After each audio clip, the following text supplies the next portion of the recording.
Today we are going to discuss about functions. और यहाँ पर हम लोग सबसे पहले बात करने वाले हैं graphs of some important functions की। तो सबसे पहले हम लोग ये समझते हैं कि फंक्शन का जो ग्राफ होता है उसका एग्जैक्टली मतलब क्या है। सो लेट अस से कि अगर मैं बोलता हूँ एक function f which is defined from x to y, तो अभी हम लोग एक प्लेन कंसिडर कर रहे हैं, एक्स वाई प्लेन कंसिडर कर रहे हैं। ये हमारा एक्स एक्सिस है और ये हमारा वाई एक्सिस है।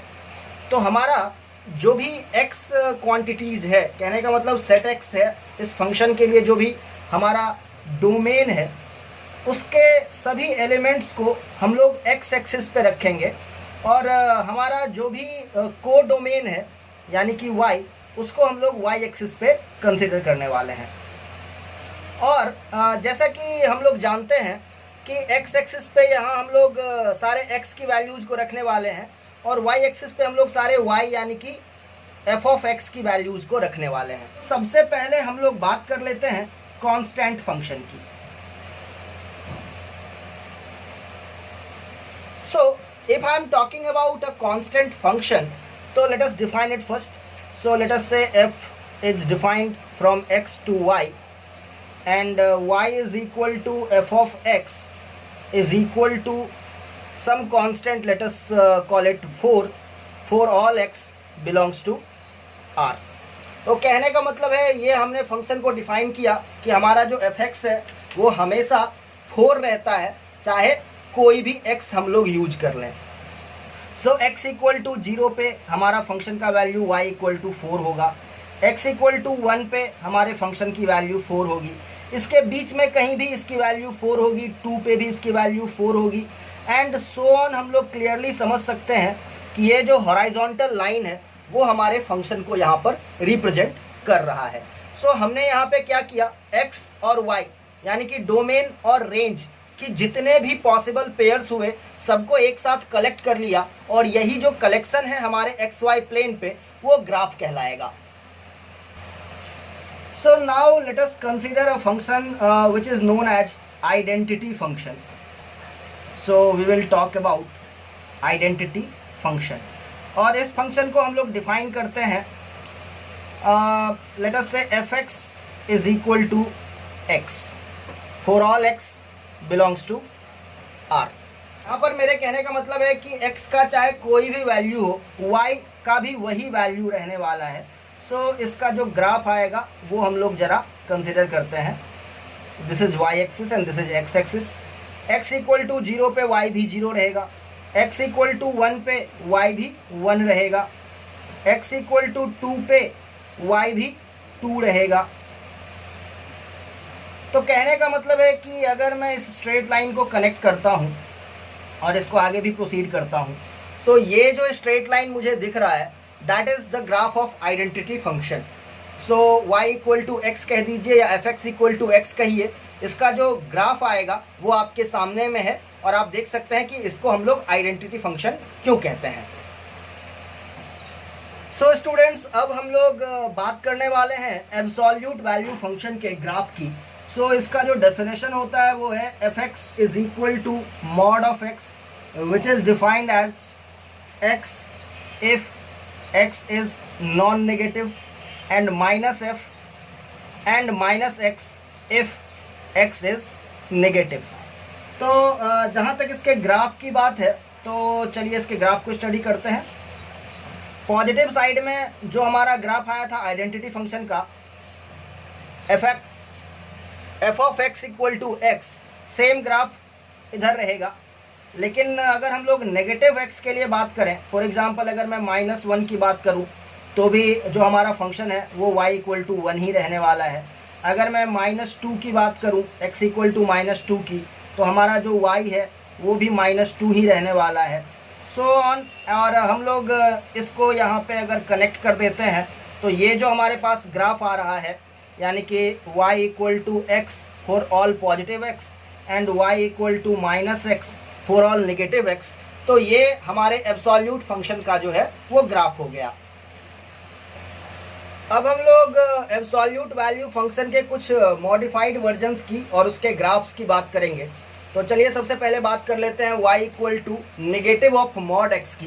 तो इसका जो ग्राफ आएगा वो ज़रा ध्यान दीजिएगा, ये हमारा x एक्सिस और ये हमारा y एक्सिस है।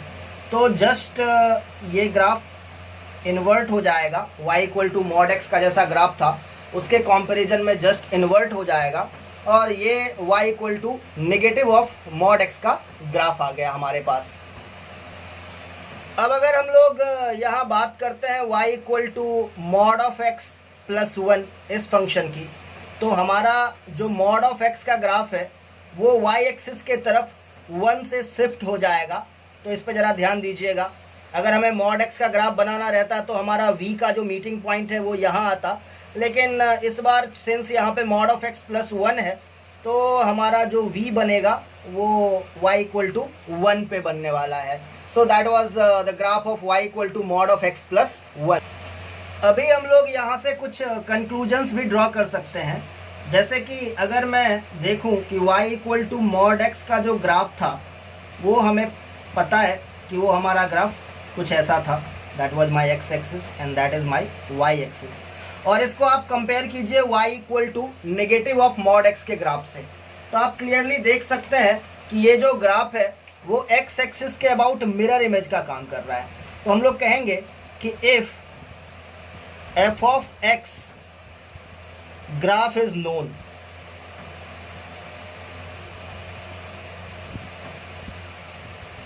then negative of f of x graph will be a mirror image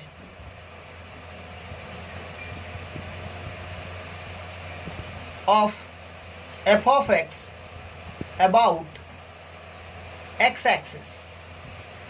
तो ये बात आप यहाँ के एग्जाम्पल से क्लियरली देख सकते हैं कि हमें y equal to mod of x का ग्राफ पता था, और इसका अगर मैं x एक्सिस के अबाउट मिरर इमेज ले लूँ तो मुझे y equal to negative of mod x का ग्राफ मिल जाएगा।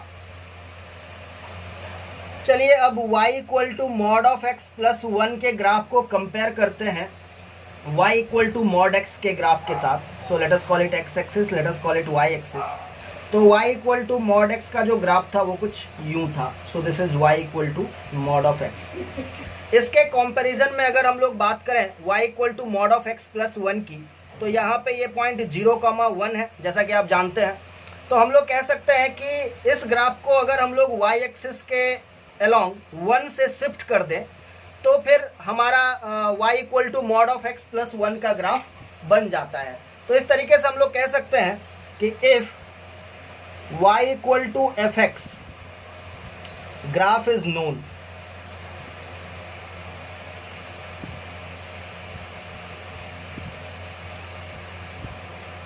then y equal to f of x plus c graph is obtained by shifting the graph of y equal to f of x along y axis by amount c। यानी कि अगर हमारे पास y equal to F of X का graph पता है, जैसे यहाँ पे हमें y equal to mod of x का ग्राफ पता है, तो हम लोग y equal to F of X plus C का ग्राफ बता सकते हैं। जस्ट हमें ये करना है कि इस पूरे ग्राफ को शिफ्ट कर देना है along y axis by an amount of c। जैसे यहाँ पे हमें 1 से शिफ्ट करना है तो हमने इस पूरे ग्राफ को उठा करके 1 से शिफ्ट कर दिया। So I have got a graph of y equal to mod of x plus 1। So now let us talk about the graph of y equal to mod of x plus 1। तो यहाँ पे आप clear cut देख सकते हैं कि when x equal to minus 1 then my y will be 0। तो ये जो हमारा ग्राफ आने वाला है वो कुछ ऐसा आने वाला है कि x की वैल्यू जब -1 रहेगी तो हमारा y का वैल्यू 0 रहेगा। सो this is the graph of y equal to mod of x plus 1 where this is -1, this is my x axis and this is my y-axis. If I compare this graph with y equal to mod of x, then we can immediately conclude a very important thing. So वो क्या है, ज़रा ध्यान दीजिएगा कि हमारे अगर मैं mod of x के ग्राफ को x एक्सिस के अलॉन्ग -1 से शिफ्ट कर दे रहा हूँ तो मुझे y equal to mod of x plus 1 का ग्राफ मिल जा रहा है. तो फिर हम लोग यहाँ से अपना कंक्लूजन लिख ले रहे हैं. सो वी विल से कि if y equal to f of x graph is known,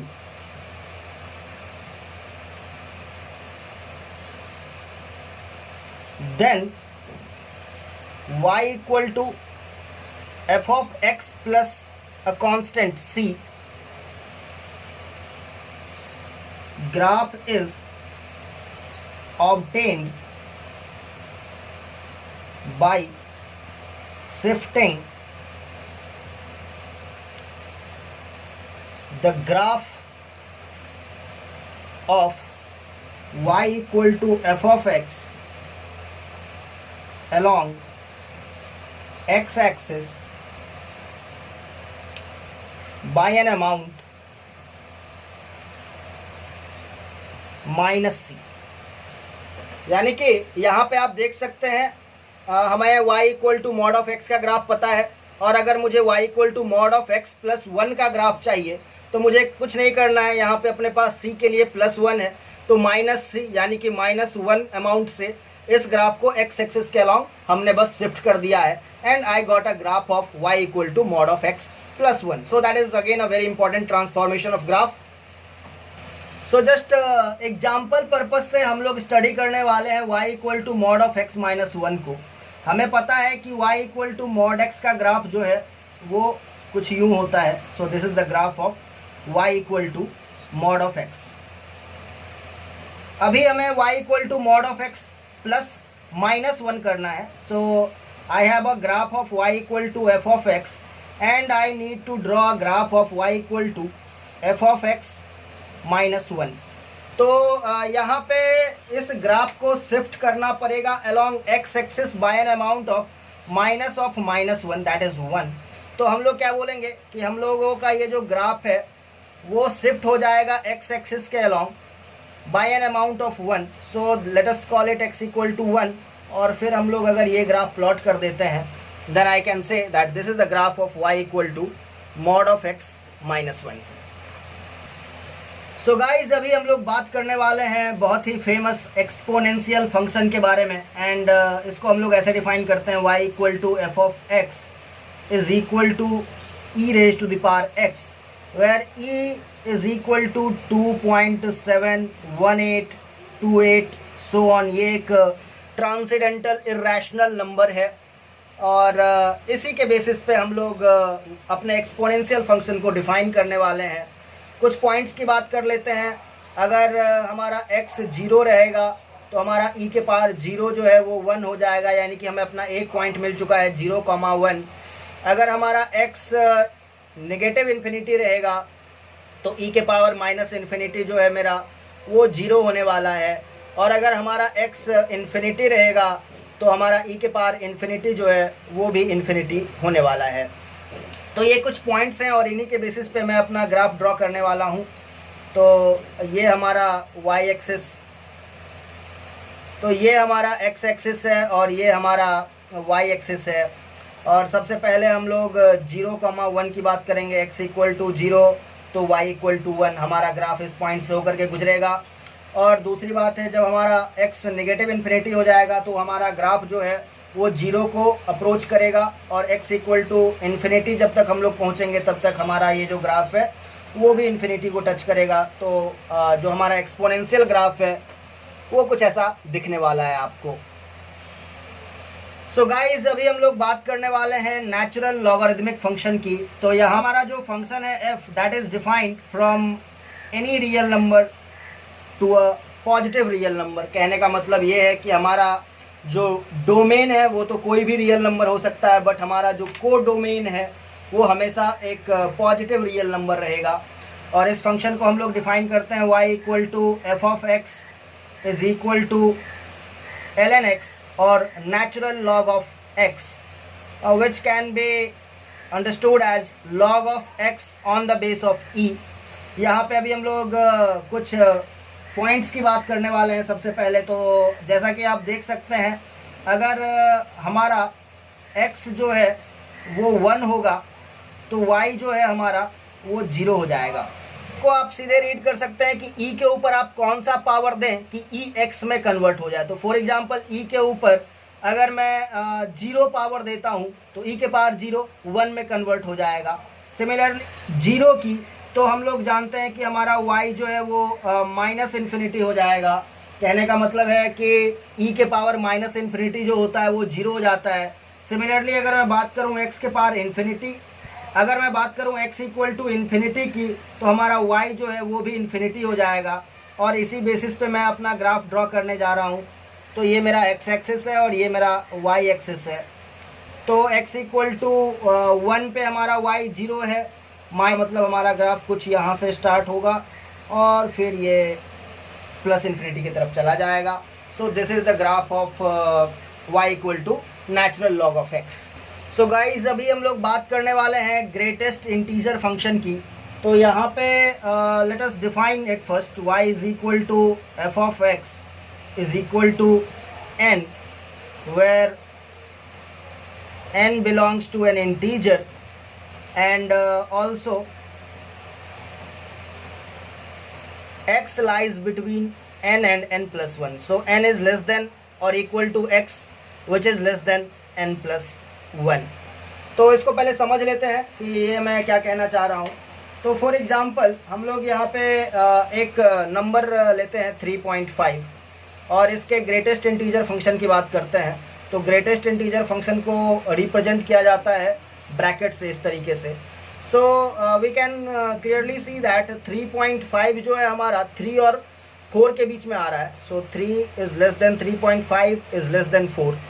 तो अभी 3.5 से छोटा जो सबसे बड़ा इंटीजर है that is 3 will be the GIF और greatest integer function for 3.5। Similarly we will talk about -4.1। तो लेट अस से हमारा जो -4.1 है वो -5 से तो बड़ा है लेकिन -4 से छोटा है। सो -4.1 से छोटा जो सबसे बड़ा इंटीजर है वो -5 है। सो वी कैन से कि -4.1 का जो ग्रेटेस्ट इंटीजर फंक्शन है वो हमारा -5 आ जाएगा। Similarly if we talk about simply 2, तो ऑब्वियस सी बात है ये अपना ग्रेटेस्ट इंटीजर फंक्शन खुद है। Similarly if we talk about -5, तो ये भी अपना ग्रेटेस्ट इंटीजर फंक्शन खुद है। अब बात कर लेते हैं इस फंक्शन के ग्राफ की। तो let us talk about that.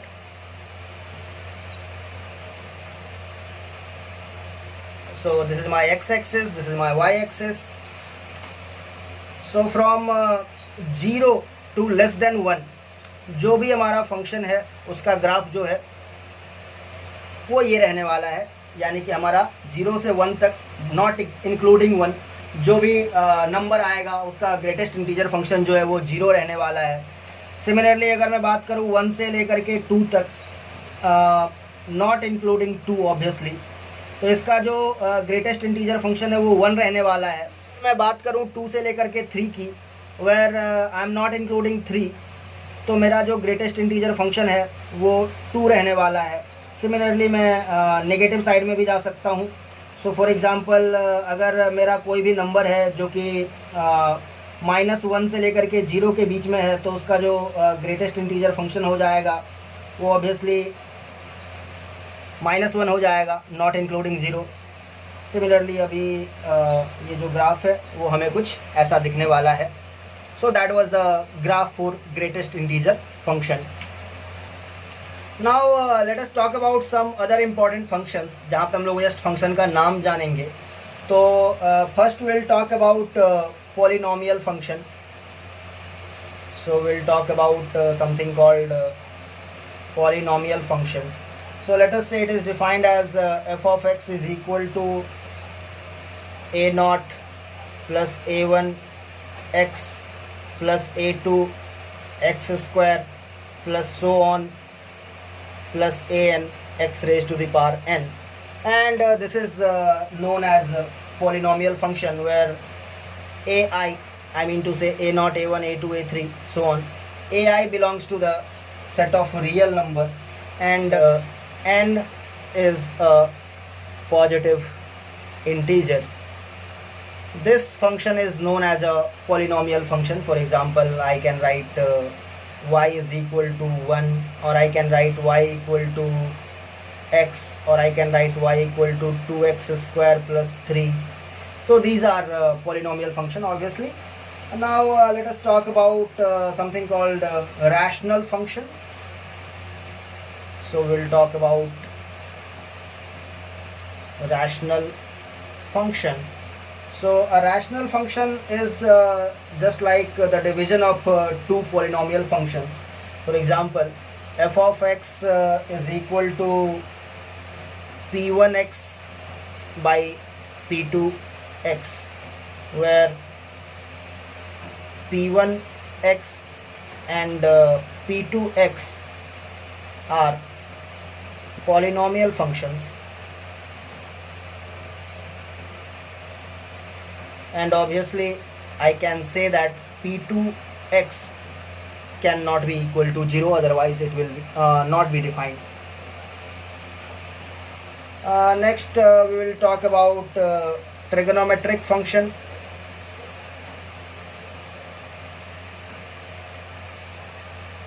or we also call it circular function. So basically we define it as f of x equal to sin x, or f of x equal to cos x, or we can say f of x equal to tan x. And in fact cosec, sec and cot, these also are trigonometric or circular functions. And lastly we are going to talk about hyperbolic function. So we define hyperbolic function in the following manner. We say f of x is equal to cosine hx, x stands for hyperbola, and it is given as e raised to the power x plus e raised to the power minus x divided by 2. And similarly we can define f of x equal to sine hx, and that is given as e raised to the power x minus e raised to the power minus x by 2. And that is how we define hyperbolic function.